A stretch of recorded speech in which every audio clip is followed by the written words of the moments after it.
કેટલું બધું સરસ કાર્ય જે નિશ્ચિત અંગ્રેજીમાં જેને કહે છે કન્સિસ્ટન્ટ, સાતત્ય સભર, નિયમિત, રેગ્યુલર એવી પ્રવૃત્તિ જે નિયમિત સ્વરૂપની ચાલતી હોય, જેનું ધ્યેય સ્પષ્ટ છે, દિશા સુનિશ્ચિત છે, લક્ષ્ય પણ સુનિશ્ચિત છે. આવા પ્રકારે સમર્પિત એના સંવાહકો હોય. હરિકૃષ્ણ ટ્રસ્ટ, ગોપાલ કૃષ્ણ, મિહિરભાઈ, છાયા સાહેબ, ફારૂકબેન, સતીશભાઈ મહેતા સાહેબ, હળવદ બ્રહ્મ સમાજના અમારા નેતાજી, 50 જેટલા વિદ્યાર્થીઓએ ખરેખર તો પારુલબેન આરે હમણાં જ પરમ દિવસે હળવદ મિત્ર મંડળમાં મળવાનું પણ થયું. ત્યારે મને વિચાર આવતો હતો, निर्माणों के पावन युग में हम चरित्र निर्माण न भूले, स्वार्थ साधना की आंधी में वसुधा का कल्याण न. शिक्षा क्या स्वर साध सकेगी यदि नैतिक आधार नहीं. भारतीय ज्ञान परंपराની પારુલબેને અસ્ખલિત, તર્કબદ્ધ, સચોટ વાત, જેને ભાગ લઈને ઉત્તીર્ણ થયા.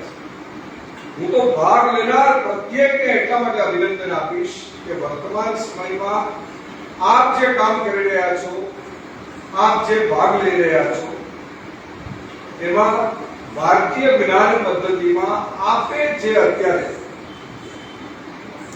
ભાગ લીધો, એ ક્ષેત્રની વૈશ્વિક સ્તરે નોંધ લેવાય.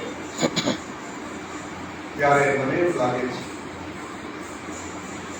કે 50ની સંખ્યા નાની સંખ્યા, તૈયારી કરી હશે, એની દિશાની મહેનત કરી હશે, માતા પિતાએ પ્રેરણા આપી હશે ભાગ લેવા માટે, ત્યારે ભાગ લીધો. અને એમાં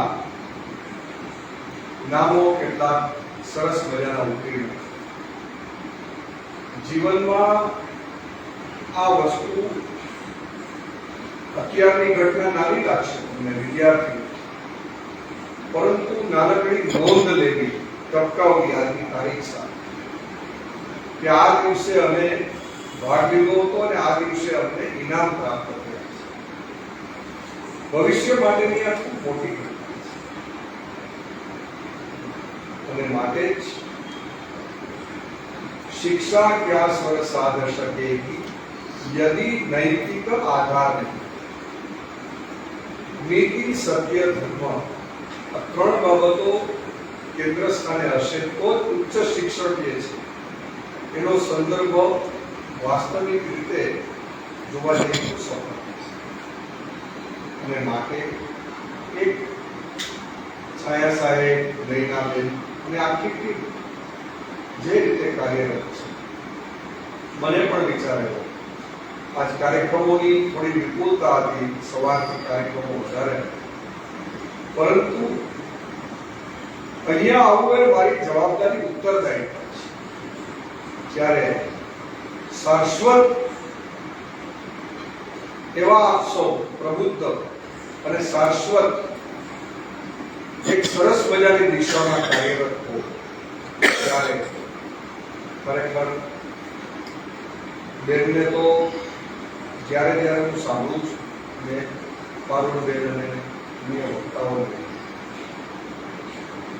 કેટલી બધી સરસ વાત પ્રાચીન હોય પણ નિત્ય નૂતન ન હોય, વર્તમાન યુગને અનુરૂપ ન હોય, યુગાનુકૂળ ન હોય, વિશ્વની દરેક ક્ષેત્ર મિહિરભાઈ ની જ્ઞાન ક્ષેત્રની વાતો જો દેશાનુકૂળ ન હોય, આ દેશને અનુકૂળ ન હોય, યુગાનુકૂળ ન હોય, વર્તમાન સમયને અનુકૂળ ન હોય, તો એની મહાનતા હોવા છતાં ઉપયોગ નથી. પણ એમણે યુગાનુકૂળ એવી વાત પણ આપણી સમક્ષ મૂકી છે. આ પ્રવૃત્તિ વધારે વધારે આગળ વધે અને સમર્પિત ટીમ જે રીતે કાર્યરત છે એને લોક સહયોગ, રાજ્યાશ્રય મળવો પણ જરૂરી છે. રાજ્યાશ્રય મળે કોઈ વસ્તુ, અંગ્રેજીમાં તેને સેન્ક્શન ફી, રાજ્યાશ્રય મળે રહેતા સાહેબ તો કામ જે છે આપણું માટે સરસ મજાના શાંતાકારોના સમયે, સંધ્યા સમયે જ્યારે આપણે મળી રહ્યા છીએ ત્યારે આપ સૌને પ્રણામ પાઠવું છું, વંદન પાઠવું છું અને અહીંયા આવવાથી કાર્ય કરવાની પણ નવી શક્તિ પ્રાપ્ત થાય છે.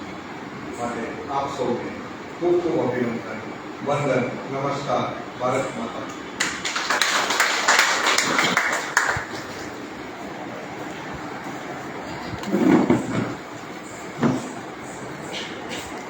આભાર જોશીપુરા સાહેબ. હવે આપણે આપણો જે મૂળ કાર્યક્રમ છે પારિતોષિક વિતરણ એના